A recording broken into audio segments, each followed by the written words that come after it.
Hi hello எல்லாருக்கும் வணக்கம். First of all எல்லாத்துக்கும் wish you happy new year 2023. அப்படியே சூப்பராக பாசிட்டிவ் வைபோட நம்ம 2023 வெல்கம் பண்ணிட்டு வீடியோக்குள்ளே போகலாம். இன்றைக்கி மை பேஷண்ட் மை ஹோமில் மை பேஷண்ட் பார்க்க போகிறதில்ல, அம்மா அப்பா அவங்களோட பேஷண்ட் தான். நம்ம சேனலை பார்த்துட்டு வியூவர் ஒருத்தர் கேட்டிருந்தாரு கவு ரொட்டீன் அண்ட் மெயின்டெனன்ஸ், அதுவும் இதில் இருக்குது.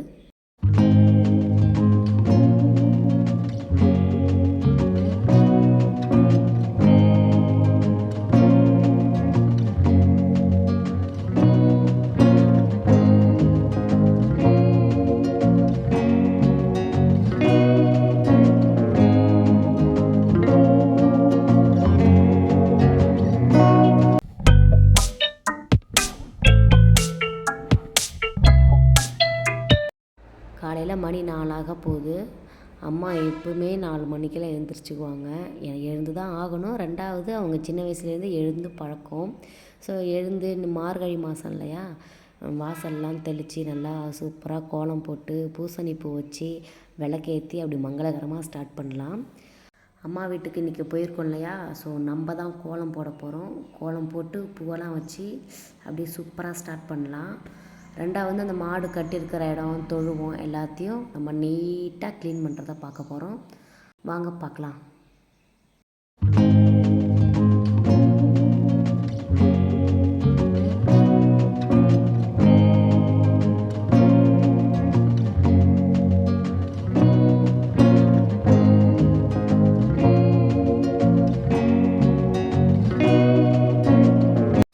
அம்மா பால் கறக்க போகிறாங்க. 5:20க்கெலாம் பால்காரர் வந்துடுவார். நம்ம அப்படியே பால் கறந்துட்டு 2 மாடு வேறு பால் கறக்கணும். அதுக்காகவே நம்ம 4 மணிக்கு எழுந்திருக்கிற மாதிரி இருக்கும். பால் கறந்துட்டு வீட்டுக்கு கொஞ்சமாக எடுத்து வச்சுட்டு அப்புறம் அப்பா எழுந்திரிச்சிக்குவாங்க. அவங்க அப்படியே இந்த மாட்டு தொழுவத்தை க்ளீன் பண்ணி சாம்பல்லாம் போட்டு அப்படியே சூப்பராக நீட்டாக வைக்க போகிறாரு. வாங்க அதை பார்க்கலாம்.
இந்த சாம்பல் ஏன் போட்டு விட்றோம்னா ரொம்ப பெரிய விஷயம்லாம் இல்லைங்க.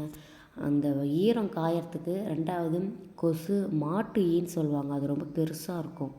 அது அதிகமாக இருக்காததுக்காக தான் இது போடுறோம். இப்போ வெளிச்சத்தில் காமிக்கிற பாருங்க, அப்பா சும்மா நீட்டாக க்ளீன் பண்ணி வச்சுருக்காரு. இது ஒரு சின்ன மாட்டு தொழுவம் தான். நாங்கள் ஒரு பெரிய மாட்டு தொழுவம் கட்டணுன்ட்டு ரொம்ப நாளாக ஒரு 2.5 வருஷம் கிட்டத்தட்ட நாங்கள் ட்ரை பண்ணிகிட்ருக்கோம். அதுக்கு இப்போ தான் ஒரு விடிவு காலம் பிறந்திருக்கு. நான் சைடில் காமிக்கிறேன் பாருங்கள், இப்போ தான் ஸ்டார்ட் பண்ணியிருக்கோம். இப்போ பின்னாடி மாட்டு எருவு சாணம் கொட்டுற இடம், தீவனம், அந்த தீவனம் பயிர் இதெல்லாம் போட்டிருக்கோம். அதை காமிக்கிறேன் வாங்க.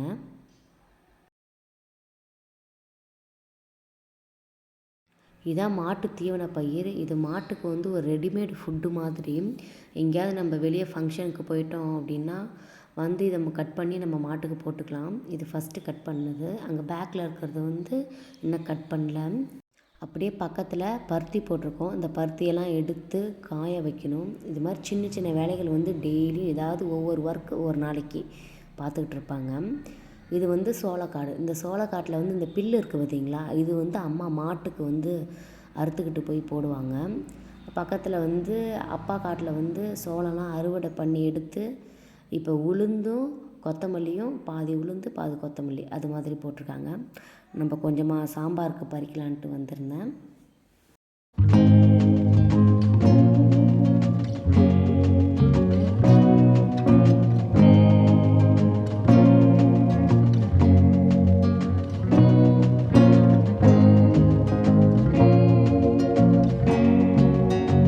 அப்படியே கொஞ்ச நேரம் சமைச்சு சாப்பிட்டுட்டு நெக்ஸ்ட்டு மாட்டுக்கு மாவு அரைக்கணும். நம்மளுக்கு எப்படி ஸ்கூல்லலாம் சத்து மாவு தராங்க அது மாதிரி மாட்டுக்கு மாவு அரைக்கணும். இப்போ எங்கள்கிட்ட இருக்கிற ஸ்டாக் பார்த்திங்கன்னா சோளம், பச்சை நெல், அரிசி. அப்பா சில டைம் வயலில் கம்பு போட்டு எடுத்து வைப்பாங்க. பருத்தி நம்ம போடுற டைமில் பருத்தி கொட்டை கிடைக்கும். ஸோ அதெல்லாம் ஆட் பண்ணி அப்படியே அரைச்சிக்க வேண்டிதான். இப்போ நம்மள்ட்ட இருக்கிற ஸ்டாக்கு பார்த்திங்கன்னா இந்த 3 தான். அப்பப்போ நம்மளுக்கு சீசன்ஸ்க்கு ஃப்ரூட்ஸ்லாம் கிடைக்கிது இல்லையா, அந்த மாதிரி எந்தெந்த சீசனில் அறுவடை பண்ணி நம்ம கையில் என்ன இருக்கோ அது மாதிரி வச்சு நம்ம ஆட் பண்ணி அரைச்சிக்க வேண்டிதான். பாருங்கள், மாவு இப்போ அரைச்சாச்சு. இந்த மாவு வந்து அந்த டப்பா காமிக்கிறேன் பாருங்கள். இந்த டப்பா வந்து ஒரு 1.5 லிட்டர் தண்ணி பிடிக்கும். இதுதான் ஒரு மெஷர்மெண்ட் பாக்ஸ் மாதிரி. இதில் வந்து 1.5 டப்பா வந்து ஊற வச்சுருவாங்க மாட்டுக்கு. எப்படின்னா இப்போ காலையில் மாடு சாப்பிட்ணுன்னா நைட்டே ஊற வச்சுருவாங்க. நைட்டுக்கு போய் வைக்கிறாங்க அப்படின்னா காலையிலேயே ஊற வச்சுருவாங்க. ஏன்னா அந்த அரிசியெல்லாம் இருக்கிறதுனால இது அப்படியே நம்ம அந்த டைமில் கொண்டு போய் தண்ணி ஊற்றி போட்டோம்னா மாடுக்கு வந்து வயிற்றில் மாவு கட்டிக்கும் அப்படின்னு சொல்லுவாங்க. அதுக்காகவே நல்லா கரைச்சி விட்டு கட்டி இல்லாமல் ஊற வச்சுருவாங்க. அப்புறம் பார்த்திங்கன்னா இந்த மாதிரி சின்ன சின்ன வேலை இருக்குங்க.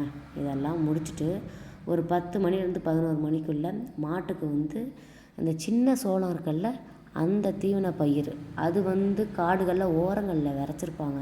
உங்களுக்குலாம் தெரிஞ்சிருக்கும். அதை வந்து சின்ன சின்னதாக அப்படியே கட் பண்ணி மாட்டுக்கு போட்டுட்டு அப்புறம் ஒரு 2 மணி நேரம் 3 மணி நேரம் கழிச்சு மாட்டுக்கு தண்ணி காமிச்சிட்டு இந்த மாதிரி ஒர்க்கெல்லாம் ரெகுலராக அப்படியே பிஸியாக நடந்துக்கிட்டே இருக்கும். அப்படியே பரபரப்பாக ஓடிக்கிட்டே இருக்கும். அப்படியே அம்மா வீட்டுக்கு வந்தால் 90s லைஃபுக்குள்ளே போகிற மாதிரியே இருக்குங்க.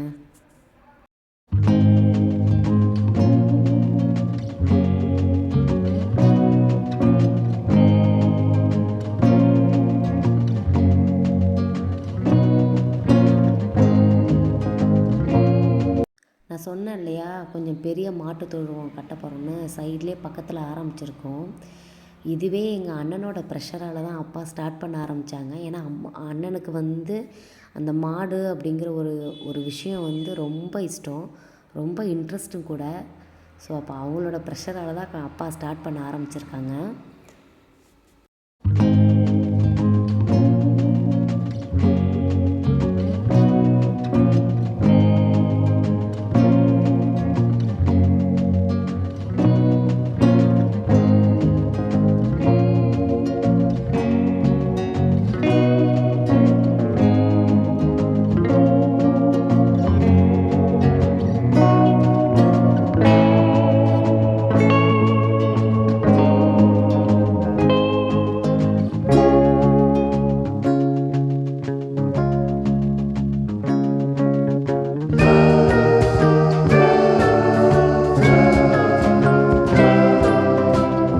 அப்பா வெளியே வேலைக்கெலாம் போயிட்டு ஒரு 4 மணிக்கு மாட்டுக்கு புல்லு பார்க்குறதுக்கு வருவாங்க.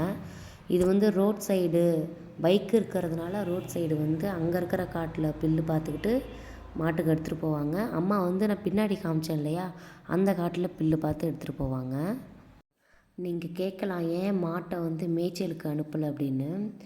ஒரு 2-3 விஷயம், 2-3 ரீசன் இருக்குது. ஃபஸ்ட்டு வந்து இப்போ பருத்தி எடுக்கிறாங்க. வயக்காட்டில் நெல் போட்டிருக்காங்க. நெல் வந்து போன வருஷம் எடுத்து வச்ச நெல்லை அம்மா வேய்ச்சி அதை ஒரு பக்கம் காய வச்சுக்கிட்டு இருக்காங்க.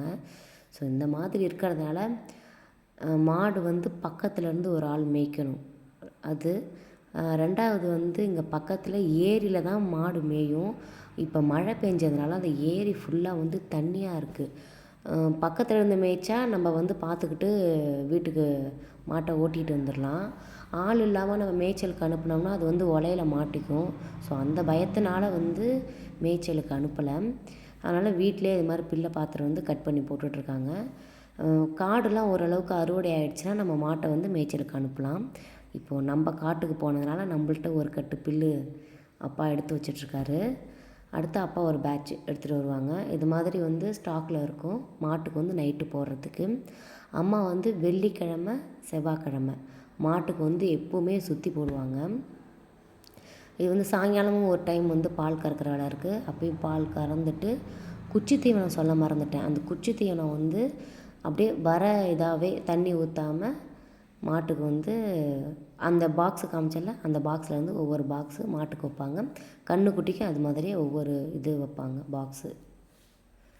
அவ்வளோதாங்க, இதாங்க லைஃபு. அப்படியே சுற்றி போட்டுட்டு சாப்பிட்டு இனிமேல் தூங்க வேண்டியதான். திரும்பி எழுந்திரிச்சி அதே மாதிரி 4 மணிக்கு எழுந்திரிச்சி இது மாதிரி சின்ன சின்ன வேலைகள் மாட்டை பார்த்துக்கிற ரொட்டீன் வந்து நடந்துக்கிட்டே இருக்கும்.